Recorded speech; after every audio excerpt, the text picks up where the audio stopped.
হয় এই মা অসুস্থ হচ্ছে, না হলে বাবা অসুস্থ হচ্ছে। তো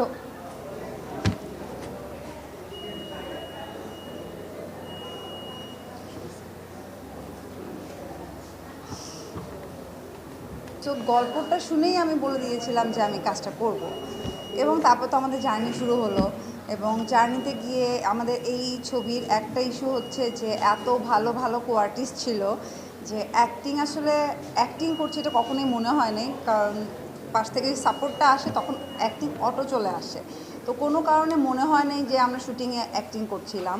অলওয়েজ মনে হচ্ছিলো যে অনন্যা যাচ্ছে, অনন্যার জার্নি, অনন্যার বিষয় এইটা। এবং আপনারা তো ছবি দেখে বুঝেছেন যে আমরা মানে অনেক অনেক ভিতরে একটা জায়গাতে গিয়েছিলাম। এবং শুটিংয়ে যাওয়ার আগে আমি আজাদ ভাইকে বলছিলাম যে আমরা কেন কুয়াকাটার এত ভিতরে যাব, ঢাকার আশেপাশেই তো যে গল্প এটা তো ঢাকার আশেপাশেই করা যায়, এরকম বলছিলাম।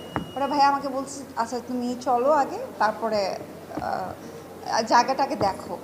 তো তারপরে যখন গেলাম এবং কুয়াকাটা নামার পরে আমরা এমন জায়গায় গিয়েছি যেখানে আসলে গাড়ি যাওয়ার পরে বলতো যে বাইক নিয়ে যেতে হবে অথবা হচ্ছে ভ্যান, কারণ সেই পর্যন্ত গাড়ি যাবে না। তো যাওয়ার পরে যেই জায়গাগুলো লোকেশনগুলো দেখেছিলাম এবং যেই লোকেশন আমরা শ্যুট করেছিলাম, তারপরে গিয়ে ভাইয়াকে আমি বললাম যে না আসলে মানে আমাদের গল্পের জন্য এইরকমই একটা লোকেশন দরকার ছিল। এই আর আমাদের টিম, বেস্ট একটা টিম ছিল। সো এই টিমের সাথে কাজ করে খুব খুব ভালো লেগেছে। থ্যাংক ইউ সো মাচ আমার টিমকে এবং চরকিকে। এটা আমার চরকির প্রথম কাজ। আই এম সো হ্যাপি যে প্রথম কাজ এত সুন্দর একটা কাজ দিয়ে আসলে যাত্রা শুরু হয়েছে, এটাই। আর গল্পের বিষয় যদি বলি, আমি আমি এমনিতেও এখানেও যেই জিনিসটা দেখানো হয়েছে, আমি আমার পার্সোনাল লাইফেও সেম জিনিস। আমি আমার মা বাবার সাথে খুব বেশি কানেক্টেড।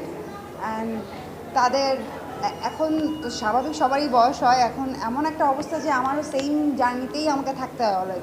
হয় এই মা অসুস্থ হচ্ছে, না হলে বাবা অসুস্থ হচ্ছে। তো